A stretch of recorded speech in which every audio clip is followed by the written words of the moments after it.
If you're looking to book a hotel room in Cocoa Beach the first week of December, good luck. The Hilton, Doubletree, Courtyard, Hampton, Comfort Inn, 4 Points, and so many more are all sold out on December 4th and the surrounding days. An unusual occurrence for early December when it's usually dead on the Space Coast. But the first test flight of NASA's Orion crew capsule is giving a lift to the local tourism industry. December is generally one of our historically slowest times of the year, and to have this launch is kind of like a gift for us, an early Christmas gift. NASA employees, journalists, celebrities, and space enthusiasts are planning to travel from around the world to watch NASA's newest space program in action. Although it will be unmanned, NASA says the Orion test flight is key to future human missions to an asteroid or Mars. It's kind of reminding us of the old space shuttle days. Restaurants and retailers are also expected to benefit from the crowds. At the space store in Cocoa Village, Orion merchandise is flying off the shelves. In the last week, there's been purchases of 50 patches and 30 patches, and we're having to call the supplier to get more patches because everyone is wanting the mission patch, the mission lapel pin. We also have a mission logo hat. Tourism leaders are encouraged and expect crowds to get even bigger once Orion carries humans. But before then, we've got to get through this December 4th test flight from the Cape Canaveral Air Force Station. You can bet News 13 will have special live launch coverage. In the Brevard County newsroom, Jerry Hume, News 13.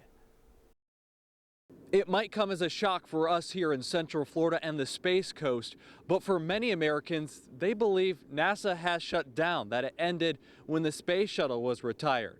But they're in for a pleasant surprise on Thursday when NASA's Next Generation Space Program debuts right here in Florida. The launch of the unmanned Orion crew capsule Thursday morning has many implications. For NASA, it's the first step in one day sending humans to Mars or an asteroid. For Brevard County, it's a chance to show the world that the space industry is alive and well. Excited to see this kind of interest. I mean, we've been fighting for so long that the Kennedy Space Center was closed and NASA had gone belly up and all of those kinds of things. The Kennedy Space Center Visitor Complex knows all too well the impact those false rumors have had on businesses in Brevard County. So they're pulling out all the stops. They have full-scale models of Orion's heat shield and the vehicle itself. They're also using billboards and television ads to promote Orion's launch. That sound is going to really surprise people and just the power of that liftoff. But then it just gets better as through NASA TV and special guest speakers and presentations will bring the highlights of the mission as it's happening throughout the morning. The visitor complex is offering special viewing opportunities for Thursday morning's launch, but we're told tickets are selling fast. Likewise, hotels in Titusville, Cocoa Beach, and the surrounding area are sold out for this upcoming week. To see this kind of interest renews faith that we've been getting that message out as a community and certainly as a country that the show ain't over.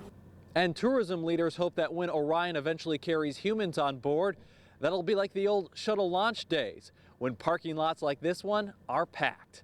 At the Kennedy Space Center, Jerry Hume, News 13. A Delta IV rocket will launch Orion into the history books Thursday from right here at the Cape Canaveral Air Force Station.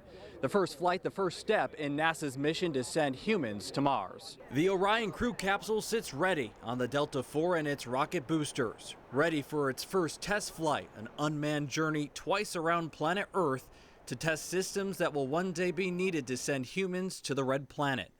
During a live interview, NASA Administrator Charlie Bolden told us a lot is at stake for NASA and Florida Space Coast. Orion is a continuation of the rebuilding of the Space Coast. Thousands of jobs were lost when the space shuttle was retired.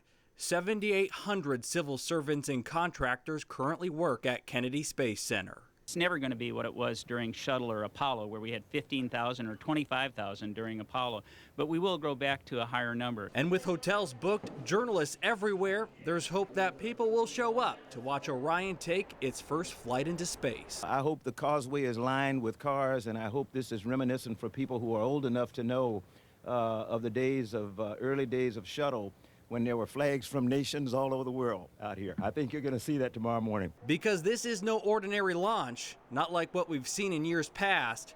This is the mission that will launch NASA and our Space Coast into the future. When that beautiful rocket comes to life tomorrow with 2 million pounds of thrust, lifting Orion on just a fountain of fire through impossible speed out into space, all of us, you and I and everyone on this planet, will be embarking on this just amazing journey towards mankind's destiny beyond our planet. This test flight key in determining what's next for Orion and NASA's mission to Mars. At the Cape Canaveral Air Force Station, Jerry Hume, News 13.